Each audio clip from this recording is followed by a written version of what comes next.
Hey guys, Steven here, Fanatic Perspective. Tran, I'm at the beach. Yeah. Hook 'em. I'm sorry for the terrible connection out here, but we're going to try to power through our UTEP preview. Hopefully, you guys are out there enjoying our top 10 series. We have two more parts coming out later today, or part three later today, part four tomorrow. But Tran, I had to call you because we had to talk UTEP. I apologize for the lawnmower in the back, so you can go ahead and speak while I let this guy cruise on by. Yeah, it's a nice weird flex. We're sitting here in the dark, muggy weather that's freezing cold, and you look like you're sitting in paradise right now. But yeah, we're going to touch on UTEP. We're going to touch on the things that we saw a little bit within the Stephen F. Austin game that they had last week, where we feel like we own the advantage, which I think for multiple positions, almost I'd say probably 100% of the positions we should carry the advantage. But things that we want to see within the game. So first thing we want to start off with is I want to start off with us getting out to a fast start. I would actually like to even see us, if we win the toss, accept the ball. Let's accept the ball and just drive down the field and score. If the lawnmower guys pass you want to take off from there? Yeah, so I totally agree. Come out, put your foot on the gas. Let's be efficient, get our work done early. That's something I said often last season, getting your work done early. First quarter, having a 21-point first quarter, right? Being able to string that together and having another 17 or 21 point second quarter to where you're up almost 40 something points, 35-0 at halftime. Saw that with Marshall against Eastern Kentucky. Just handle your business, be aggressive, take deep shots, and flex on dudes. Yeah, and this is a reality, especially uh, with the injuries that have come. Jake Smith having a hamstring injury. We want to get off to a quick start. We want to build up a big lead. Let's get our third and fourth string guys in there, get them some reps, face this team. Because honestly, I'm not trying to throw shade at UTEP, but I think our second and third team should be able to beat their first team, honestly. So if we get out to that quick start, I want to see Casey Thompson take some snaps. I want to see the coming out party of Bijan just taking handoffs 20 times this game. I want to see our backup tight ends in there. I want to see our backup offensive line in there. I want to see what we have to work with. Use this as a game. Will there be rust? Yes, we've been seeing that from all the other college games, and they've had a game where they can knock off a little rust. But you know what? We're still a better team. We're still a better team. Have that rust within the first two quarters, but still use your talent to actually lean on this team and just beat them. Well, and when I say rust, I know that kind of contradicts what we said about getting out to a fast start. But I want to clarify what you mean by rust, because I think that's like penalties, Mm-hmm. holding, Mm-hmm. things of just firing off the ball consistently. That shouldn't deter your whole drive, Yeah. but that doesn't necessarily mean we're super sharp. So, like you said, just getting the debut of Bijan Robinson alone is so exciting for this fan base. It's so exciting to see guys like Alfred Collins out there, seeing Chris Atamora in a featured role now. So many guys we've talked about all offseason about, we're prognosticating where they're going to grow to, how they're being developed in the program. Now we get to get a taste. I know it's UTEP. Now, UTEP, I will say this. Last week, they were that fourth quarter, if for those who watched the game, they were kind of in a dogfight against Stephen F. Austin. Stephen F. Austin's driving. They run some sort of smash out concept. The inside guy runs a post corner, and the quarterback does not read it, misses the hitch route, and basically arm punts it into the end zone to the corner route that he's trying to get. But if they score on that play, they're leading with about 5 minutes left. Stephen F. Austin is. So that's the type of opponent we're dealing with here. I noticed, if you look at UTEP, for those of you who want to kind of get a little idea of what we're going up against, Hardison, their quarterback, Evan Hardison, He will throw from the pocket. Mm-hmm. He will be aggressive and throw downfield. They attack the seams and they attack vertical, especially in the second half. But he's really trying to target Cowing, number 6, who you'll see work inside and out. And then number 17 and number 1 were also very good pass catchers and made some athletic plays. So they will be aggressive. I like that because it's a good test for our DBs. We want to see, okay, Josh Thompson, how do you play the ball in the air now playing outside, right? Deshaun Jameson, will they test you, right? Chris Adamora inside. Do we get some Anthony Cook today or on Saturday? So I like the fact that they have that type of player who's throwing the ball all over the place, and it's only his second career start. So we should be able to give this guy hell. And I'm just excited to see Yeah. football on Saturday. Yeah, Right? so what you were touching on is the thing that I'm really excited about. I know you touched on a lot of the defensive backs.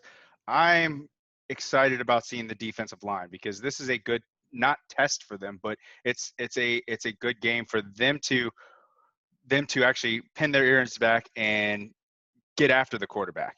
Since this guy that's been our Achilles heel is mobile quarterbacks, and this guy is a pocket passer.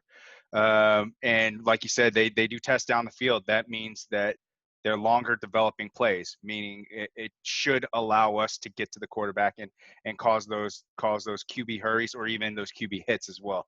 So I'm really excited with the change of defensive philosophy that hopefully, we were talking about this beforehand that we want to see turnovers. We want to see 2+ turnovers from this defense for this game. And I'm thinking with the QB hurries and causing him to think twice about his reads or anything like that. I think that's doable, especially since I think last week he had, was it 1 interception? I think he had 1 turnover. Yeah, he threw a really bad pick. Yeah. He threw a really bad pick on the sideline. I don't know if they had the worst QB sneak I've ever seen in my life last week on a 4th and 1. I don't know if that turnover went to him because or the center who snapped it at 1,000 miles an hour. I don't know, but I will say, from a standpoint of just watching Hardison, you also have to factor in the running back, Deion Hankins, who had a really good week last week, went over 100 yards, big back, trucking people. So that'll be a good test for our tackling. But this game starts and ends with our defensive line. Mm-hmm. You soup up your defensive line to obliterate people like this. And why is it important to not just handle our business and win, but cover and be dominant? Tran, this is our only out-of-conference game this year. From after Saturday, it is straight Big 12. The light switches on. Points. Yep. The light switches on. Style points do matter, okay? Setting the tone, coming out there and not being scared. I know a lot of people are like, oh, let's be vanilla with these games. Vanilla is a mindset to me. Once you start doing stuff like that, then you start saying, we're going to turn the switch on and off week to week. No, we want to come out aggressive, have that level of intensity that some of the great teams of the past used to have, where it's like, we don't care who you are. We're scoring 70 points today. Stop us, right? That's the mentality that Tom Herman needs to adopt. That's the mentality that I know Mike Yurcich does have. We saw this when he was in the conference. So they need to just it's a mental exercise as well, of just getting used to, hey, every week we're going to dominate and score points, and you're going to have to keep up. And then our defensive line's going to overwhelm you, particularly in the second half. So, yeah, I told y'all this preview wasn't going to be that long. Do you have a score prediction, sir? So, anyone who thinks that we're going to shut them out, let's ease those tensions. I don't think we'll shut them out. I think they should score 17 points maybe, because there's going to be a lot of. But I'm saying I think they will beat the spread of what we see it was 43 points. So I think we're going to score 49 and it'll be 49-17. That's what I'm looking at. I'm looking at 54-7. I think we cover. I think it's one of those situations where we might of that 54, I do want to see maybe a couple touchdown drives led by backups, whoever's in there. Again, getting that confidence. letting them see, I think another big deal for kids, let these kids get their stats and their names in the box score sheet, right? Like, let's see Casey Thompson throw the ball 12 or 14 times. Hmm. Let's see him have, a few of those, like just getting used to it, because those are also reps you can use to say, okay, so and so does have some sort of game experience. Honestly, I'd like us to see, and I'm again not trying to be disrespectful, I like to see us get in the 60s. That was when I remember Vince Young's debut. We beat, like, I think it was like, I forgot who we played. I think it was like Louisiana Monroe or somebody like that. But we beat him like 62-7. Like, just come out there, and where you have all these, it's 11 minutes left in the fourth quarter, and we have all these reps for our offensive and defensive guys to really get some experience. But health is paramount too.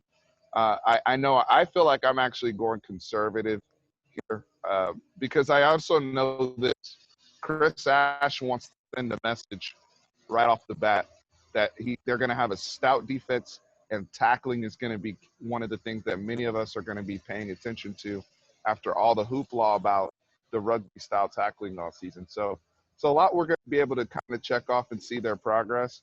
We'll have a lot better test against Tech Yeah, on the 26th, but and I think that's Tran, I where. can't wait. I'll be back in Austin soon enough.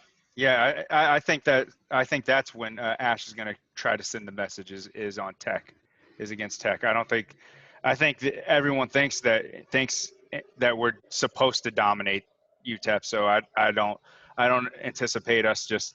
I think we will let off the gas a little bit towards the end of the game when we have people in it, and that's where I think they're going to give up those 2 care points by just little minuscule mistakes by kids who don't have the in-game experience. But yeah, I can't wait. Only a couple more days. You and I will be there. So can't wait, man. We will. Right. I don't know what the interaction's going to be at DKR. We will be in attendance, both you and I.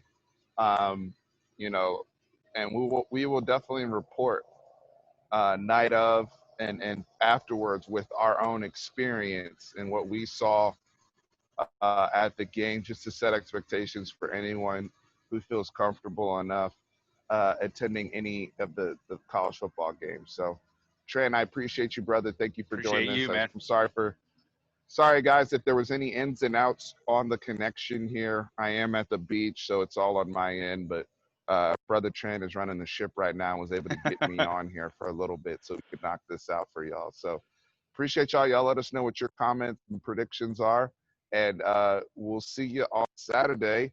Horns always up.